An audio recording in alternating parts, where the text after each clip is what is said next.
दोस्तों, फौज और फौजियों की कहानी हमेशा से ही प्रेरणादायक और हैरान करने वाली रही है। लेकिन एक ऐसी भी कहानी है जिसे सुनकर आप लोग एकदम से दंग रह जाएंगे कि कैसे एक सैनिक ने खुद अपनी खुकरी से अपना पैर काट लिया और इसके बाद भी वो युद्ध में लड़ते रहे।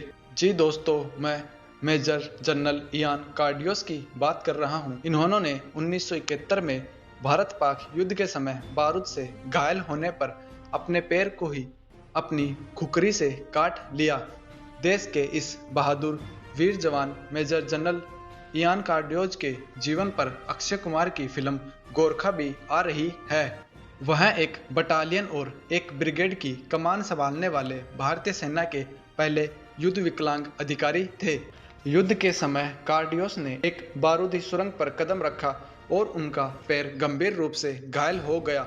डॉक्टरों की अनुपस्थिति के कारण उन्होंने अपना पैर काट लिया। बाद में उनकी यूनिट ने पाकिस्तानी सेना के एक सर्जन को पकड़ लिया जिसने कार्डियोज के पैर का ऑपरेशन किया। गोरखा रेजिमेंट के मेजर जनरल कार्डियोज ने युद्ध में अपना पैर गंवाने के बाद भी जीवन में कभी हार नहीं मानी। तो चलिए आज ऐसी रोंगटे खड़ी करने वाली इस बहादुर सैनिक की कहानी जानते हैं। तो इस वीडियो को दोस्तों अंत तक जरूर देखना। मेजर जनरल इयान कार्डियोस का जन्म 7 अगस्त 1937 को बॉम्बे प्रेसिडेंसी ब्रिटिश भारत के एक सामान्य परिवार में पिता विंसेंट कार्डियोज एवं मां डायना कार्डियोज के यहाँ हुआ। इयान कार्डियोज बचपन से ही सामान्य जीवन व्यतीत करते थे, लेकिन उनके सपने कभी सामान्य नहीं रहे। इयान में बचपन से ही देश के लिए कुछ करने की तमन्ना थी। वह इस मंजिल तक पहुंचने का एक ही रास्ता जानते थे और वह थी भारतीय सेना। इन्होंने अपनी शुरुआती पढ़ाई सेंट जेवियर्स हाई स्कूल से प्राप्त की। इसके बाद उन्होंने आगे की पढ़ाई पूरी करने के लिए सेंट जेवियर्स कॉलेज मुंबई में दाखिला लिया और अपनी स्नातक की डिग्री पूरी की। इयान कॉलेज की पढ़ाई पूरी करने के बाद उन्होंने सीधे राष्ट्रीय रक्षा अकादमी में दाखिला लिया। यहाँ से उनकी सेना का सफर शुरू हुआ। अकादमी में अपनी पढ़ाई के दौरान इयान ने हर चीज पर बहुत ध्यान दिया। इयान ने कुछ वर्षों में ही राष्ट्रीय रक्षा अकादमी में अपनी ट्रेनिंग पूरी कर ली, लेकिन इसके बाद भी वह नहीं रुके। इसके बाद वे सीधे भारतीय सेना अकादमी में शामिल हो गए। राष्ट्रीय रक्षा अकादमी की तरह यहाँ भी इयान का प्रदर्शन बेहतरीन रहा। इतना ही नहीं, अपनी ट्रेनिंग खत्म होने से पहले ही इयान को 5 गोरखा राइफल्स में जगह मिल गई। इयान को 5 गोरखा राइफल्स में जगह मिलने के बाद उन्होंने गोरखा राइफल्स की 5वीं रेजिमेंट की पहली बटालियन की कमान संभाली। उनकी रेजिमेंट उन्हें कारतूस साहब के नाम से बुलाया करती थी, क्योंकि सेना के जवानों के लिए उनके नाम का सही उच्चारण करना मुश्किल था। 1971 में पाकिस्तान और भारत के बीच तनाव चल रहा था। युद्ध की संभावना प्रतीत हो रही थी। कुछ ही देर में युद्ध की भी खबर आ गई। यह युद्ध पूर्वी पाकिस्तान की स्वतंत्रता के लिए छिड़ गया। अगर पाकिस्तान ने पहल की तो भारत को युद्ध में जाना होगा। ऐसे में भारत ने अपनी सेना भेजना शुरू कर दी। पहले भेजे गए सैनिकों में से एक गोरखा रेजिमेंट थी। इयान गोरखा राइफल्स में थे। हालांकि उन्हें शुरू में ही युद्ध में भाग लेने का मौका नहीं मिला। उन्हें युद्ध का हिस्सा बनाया गया जब उनका एक अधिकारी पाकिस्तानी सेना से लड़ते हुए शहीद हो गया था। इयान को उसकी जगह लेने के लिए युद्ध में जाना पड़ा। इतना ही नहीं, इस दौरान इन्होंने भारतीय सेना के पहले हेलीकॉप्टर मिशन का हिस्सा भी बने। जब इयान और उनके साथी अपने स्थान पर पहुंचे तो उन्हें वहां भारी गोलियों का सामना करना पड़ा। सामने एक बहुत बड़ी सेना खड़ी थी और उनके साथ एक छोटी सी टुकड़ी भी मौजूद थी। विपरीत परिस्थितियों के बावजूद उनकी सेना ने हार नहीं मानी। उन्होंने पाकिस्तानी सेना के साथ लड़ाई जारी रखी। भोजन और गोला बारूद खत्म हो रहे थे, लेकिन फिर भी वह कायम रहे। हर गुजरते दिन के साथ लड़ाई और भी गंभीर होती जा रही थी। सभी इकाइयां सेना से बैकअप का इंतजार कर रही थी। इसी बीच इयान की टुकड़ी को पास में फंसे कुछ बांग्लादेशी कैदियों को निकालने का काम मिला। उन्हें बीएसएफ की एक टुकड़ी के साथ मिलकर इस मिशन को अंजाम देना था। दोनों टुकड़ियां कैदी के यहां तक पहुंच गई। पाकिस्तानी सेना से लड़ते हुए और आगे बढ़ते हुए इन टुकड़ियों ने उस जगह को पूरी तरीके से खाली कर दिया था। अब बस जरूरत थी उन घायल और कमजोर कैदियों को सेना के शिविर में लाने की। बीएसएफ अधिकारी ने जब पूछा कि उन कैदियों को लाने का काम कौन करेगा, तो इयान ने कहा कि वह करेंगे। कैदियों की मदद के लिए वह जल्दी जल्दी उनके पास जाने लगे। हालांकि इयान को नहीं पता था कि वह एक जाल में फंसने वाले हैं। उन्होंने इस बात पर ध्यान नहीं दिया कि वह जिस जगह जा रहे हैं वहां पाकिस्तानी सेना पहले ही लैंड माइंस बिछा चुकी है। इयान कुछ कदम ही चले थे कि उनका पैर एक खदान में गिर गया। जोरदार धमाका हुआ और इयान बहुत दूर गिर गए। उनके पूरे शरीर से खून बह रहा था।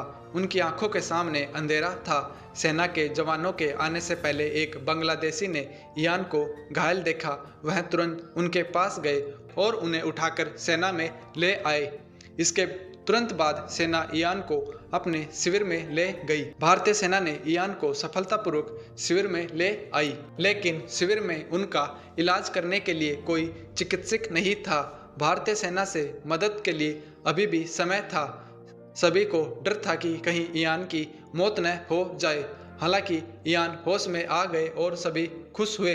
इयान को होश आ गया था, लेकिन उनकी हालत अभी भी गंभीर बनी हुई थी। लैंडमाइन पर पड़े उनके पैर की हालत बहुत खराब थी। उन्होंने पास खड़े जवानों से मार्फिन मांगा, लेकिन उन्होंने कहा कि यह उपलब्ध नहीं है। जब कोई रास्ता नहीं बचा तो उन्होंने अपने साथियों से कहा कि उनका पैर काट दो। उन्होंने उनका पैर काटने से इनकार कर दिया क्योंकि उनके पास कोई चिकित्सा उपकरण नहीं थे। इसके बाद इयान ने उन्हें अपनी खुखरी दी और उनका पैर काटने को कहा, लेकिन उनके साथियों ने इनसे इनकार कर दिया। हर कोई हैरान था कि इयान अपने पैर को काटने के लिए कैसे बोल रहे हैं। अंत में जब कोई इस काम के लिए राजी नहीं हुआ तो इयान ने खुद इसे करने का फैसला लिया। उन्होंने अपनी खुकरी ली और बिना किसी हिचकिचाहट से अपना पैर काट दिया और उन्होंने सामने खड़े सिपाही से कहा कि इस पैर को मिट्टी में गाड़ दो। इयान के इस काम को देखकर हर कोई हैरान रह गया। इयान ने युद्ध में बने रहने के लिए अपना पैर काटने से पहले एक बार भी नहीं सोचा।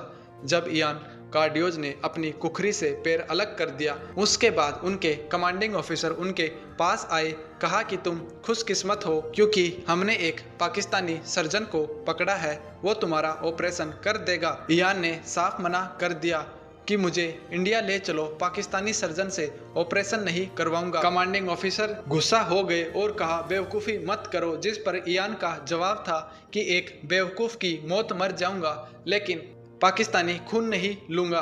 किसी तरह बड़ी मुश्किल से उन्हें मनाया गया और पाकिस्तानी सर्जन मेजर मोहम्मद बशीर को ऑपरेट करने दिया। इयान बताते हैं कि मेजर बशीर ने अच्छा काम किया और वो हमेशा उनके लिए शुक्रगुजार रहेंगे। कुछ ही दिनों में भारत युद्ध में जीत गई। सेना को वापस देश ले जाने की व्यवस्था की गई। देश वापस आने के बाद जब इयान की बहादुरी की कहानी लोगों के सामने रखी गई तो हर कोई हैरान था। इयान के इस साहसिक कार्य की सभी ने सराहना की। उन्हें अपने काम के लिए सेना मेडल से भी नवाजा गया। इयान ने सबको दिखाया कि एक सैनिक देश के लिए कुछ भी कर सकता है। उनकी वीरता की गाथा आज भी याद की जाती है। अभिनेता अक्षय कुमार ने एक बटालियन और एक ब्रिगेड की कमान संभालने वाले भारतीय सेना के पहले युद्ध विकलांग सेना अधिकारी पर आधारित फिल्म के लिए फिल्म निर्माता संजय PS चौहान का साथ दिया है। यह फिल्म युद्ध नायक मेजर जनरल इयान कार्डियोज पर आधारित होगी। अक्षय कुमार ने भी फिल्म से अपना फर्स्ट लुक शेयर किया। इन फोटोज में एक्टर मिलिट्री यूनिफॉर्म में नजर आ रहे हैं और देखने में ऐसा लग रहा है कि वह जंग का नारा दे रहे हैं। इनके निजी जीवन पर ध्यान दें तो इयान का विवाह प्रिस्ला से हुआ और इनके 3 बेटे भी हैं। वह वर्तमान में नई दिल्ली में हैं। उन्होंने 2005 से 2011 तक भारतीय पुनर्वास परिषद के अध्यक्ष के रूप में कार्य किया। वह एक मैराथन धावक भी है और नियमित रूप से अपने कृत्रिम अंग पर मुंबई मैराथन में भाग लेते हैं। इयान कार्डियोज की कहानी एक शौर्य गाथा है। उनकी कहानी से हमें यह सीख मिलती है कि समय आने पर हमें देश के लिए अपना सब कुछ न्यौछावर करने के लिए तैयार रहना चाहिए। दोस्तों, अगर आप इस चैनल पर नए हैं और ऐसे ही प्रतिभाओं की बायोग्राफी देखना चाहते हैं तो इस चैनल को सब्सक्राइब करें और यह वीडियो अच्छी लगी तो इसे लाइक करें।